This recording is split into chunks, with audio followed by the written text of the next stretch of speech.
మెరగని మా సీమకిరా రమ్మని ఆహ్వానం అందించని మెరిసే చూపుని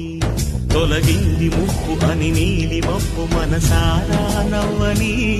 చిరుజల్లు ముంపు మన ముంగిలంత ముత్యాలే చల్లని ఆశాసు గంధమైనే